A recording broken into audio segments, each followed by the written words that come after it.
Hi, welcome to another video. This video is about data dictionaries and testing our programs. Now, here is a program, and it's a pretty simple program that basically it creates a couple of or three buttons, and you can enter some numbers into it. It's not very well formatted, but it demonstrates a purpose. So I'm just going to run this program now, and you'll see that up pops the this particular widget, and it has, for example, if I put a number in here, I can click it there, it comes out here. I put a number in here, 55 there, and it puts the number here, and if I press that, it does a calculation. Now that's all good. Well, so we've got the program, and in Python it goes without saying that if you don't actually write code correctly, it won't actually work. It won't do what it's supposed to do. So that's the first part of coding. But as beginner programmers, we often think that our code is right as soon as it works the first time, but that actually doesn't take into account all the possible outcomes. So getting the code right goes without saying, but there could be all sorts of things that we need to work on, and so this is why we do testing, rigid testing of our programs. Let's start with the data dictionary. Now, why do we have a data dictionary? This is because we are showing our code to others, right? You may understand your variables, and they may even make sense to you as you're writing the code. Often lazy practices come in at this point, and we write variables such as X and Z to display our code. This does help us to write the code fast, but any coder worth his salt always uses logical variable names. Data dictionaries are documents that are designed to help us and those that are watching our code. They make it logical for us, and if we are creating a big program, they can help us know if we've used a variable before, or tell us where a variable might be found in our code. Different languages handle the scope of variables in different ways, and so a data dictionary can help locate an issue. It can actually speed up our process in coding. In dealing with your variables, you need consistent methods for writing variables. For example, if you're going to write in camel case from the start, remain in camel case. If you're going to write in snake case, remain in snake case. If you're going to use Hungarian, remain in the Hungarian form. And each of them have their own strengths and weaknesses. It is poor form to use multiple case variables in your programming, and it will get marked down in any assessment if you do use multiple variables, multiple variable methods. So please make sure that your naming method is exactly the same, so whatever you use. Now, as you can see, I have used over here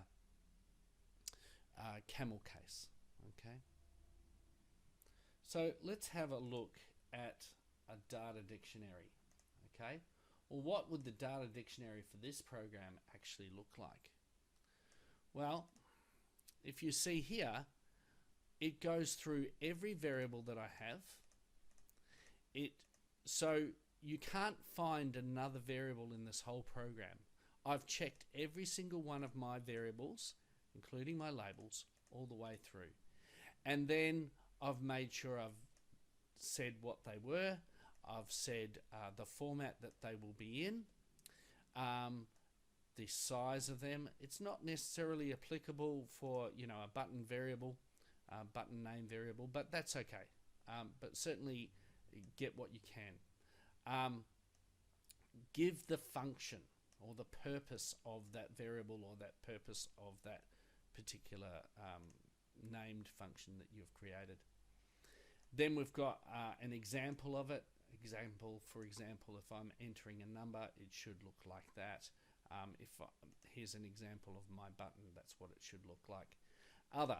Now, other is really important for you, and it tells the examiner, or it tells the person who's watching your code, that you're actually aware of some things. So for example, it can be found, this one, my label, can be found at my click, okay? And there may be some validation issues which arise as it is a calculable field. And so you're just showing that you are aware that there might be some possibilities. And this is where we can come back later on and make sure that we have fixed up any testing that we've got. Okay, let's look at this code.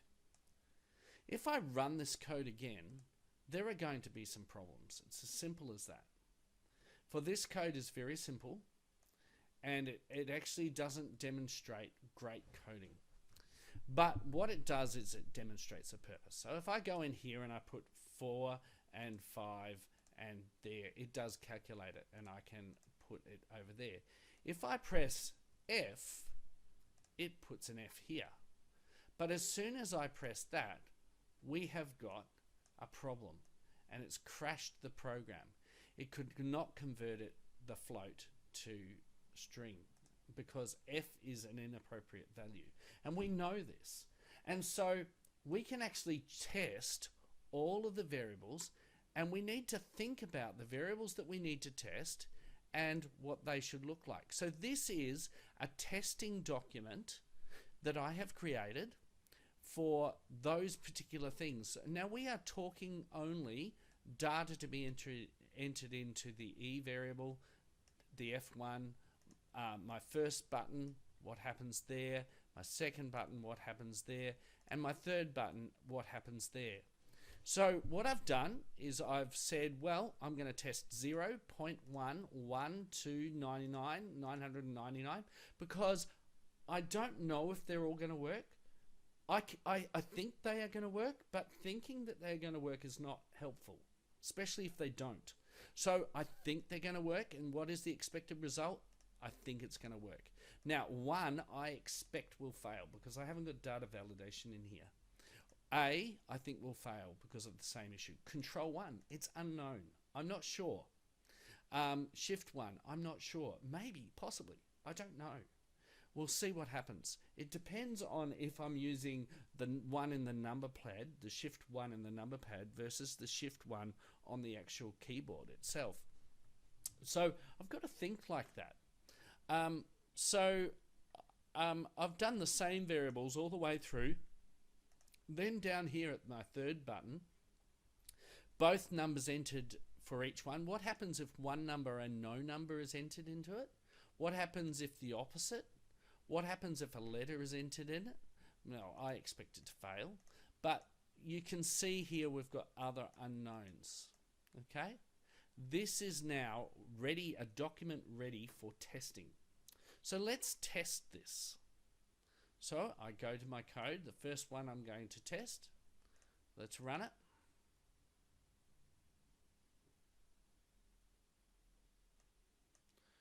And the way we see whether the code is working or not is actually in this interface here in the command prompt. For Python, that's this particular language. It's not always the case. VBA is different in the way it does the same thing. But let's have a look. So we're going to try 0. So I think 0 should pass and 0. So let's have a look. So that's data entry. 0 passes there. So let's go up there and give that a pass result. Pass. And the other place it passed was here. Okay? So we know that that passed here and here. Okay? Let's go point 1. And point 1.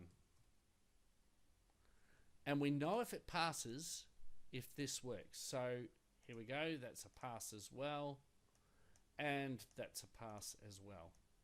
So we're filling out our document. Okay, 1. Stop. So now we're going to do 1.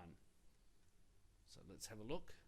1, 1, 1, 1. They are passed. But you notice I haven't actually done any calculable field yet. So I'm just checking my variables. Checking, will this work? So let's do 2 and 2. We can do these fairly quickly. 2, 2. It's passed. And passed down here. So let's go 99. Let's see if 99 works. Seems to fit in there. Let's prove that there. Yes, it's worked there and it's there. And that was our expected result. We did expect that. But we're proving it. Now let's have a look at 99,999.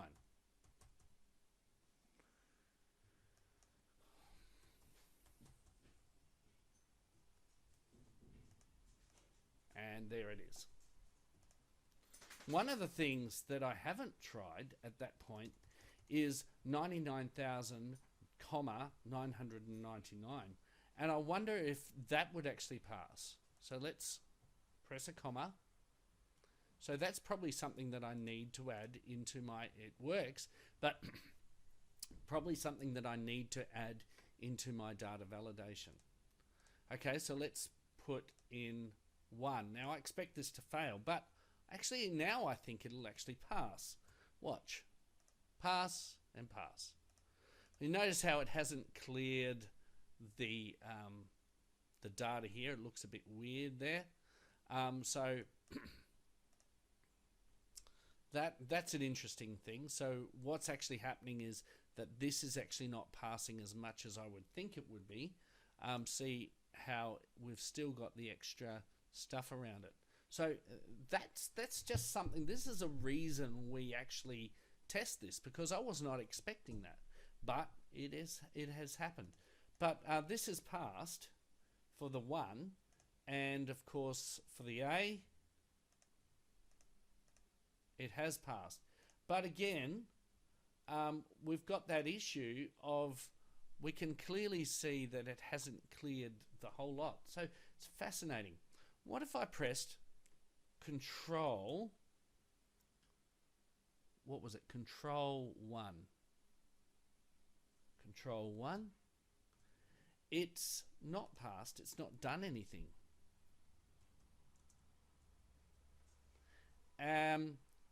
It did not do anything.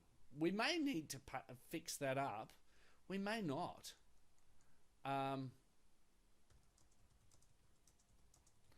So you've just got to think like this.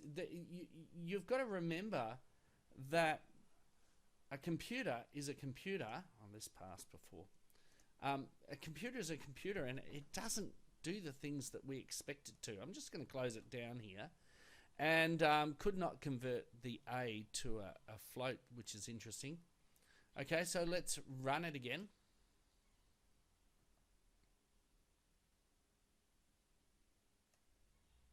So the A actually failed. I'll show you that. See here, it said could not convert A to a float, and a float is a number. So that's actually failed. So if we go back to our code, we can go to 1. It's actually failed, and this one's failed. It's caused an error. It may not have caused a fatal error, but it's caused an error. Okay? So let's, and Shift did the same thing. It didn't pass because it didn't do anything. Okay, so now we're going to run a test on the button. So we're pulling it up again. And so now we're going to do those same tests. But first, let's start with a 0. 0 in here, 0 in here. Let's come up there, no issue here. Calculate it there, no issue there. That has passed with 0 times 0. So that's good. So let's try 0.1. And 0.1, and we know that that's the case, and look at that, it's passed quite nicely, and it's what we would expect. So you just need to go through 1 and 1. Now this has failed a second time. Even though it's passed, it's failed because I continued on the test. And look at this. This number is not helpful. So this has, even though it didn't cause an error here, it failed with multiple attempts. See how systematic testing brings up errors we weren't expecting. Maybe you were expecting those errors, but clearly I wasn't necessarily expecting all of those errors. Okay, so let's try 2 and 2. There we go, that's fine. Pass. So we only need to say it failed with multiple attempts after that one, because that helps us know we can go back and fix that. It's not an issue with the actual one itself. Okay, so let's have a look at 99.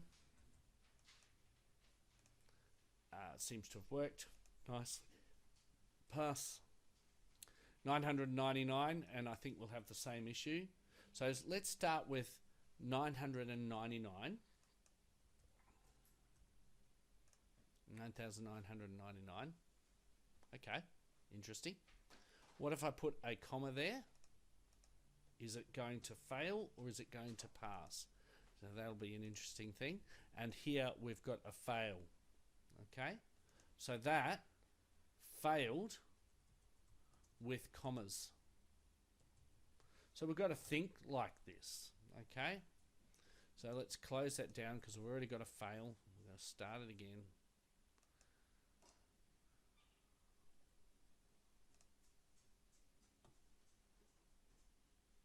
Let's pull it up again.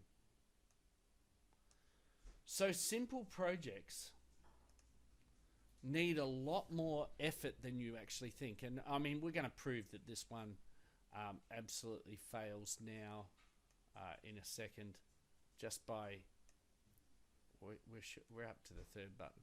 Okay, so let's have a look here. Both numbers entered with one number and nothing in there, and it has failed. Look at that. One number and no number, it failed.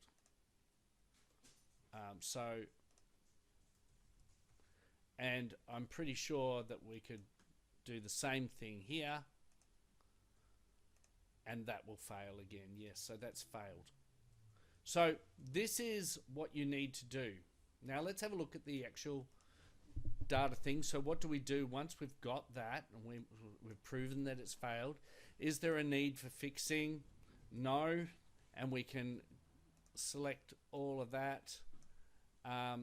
Yes. Yes.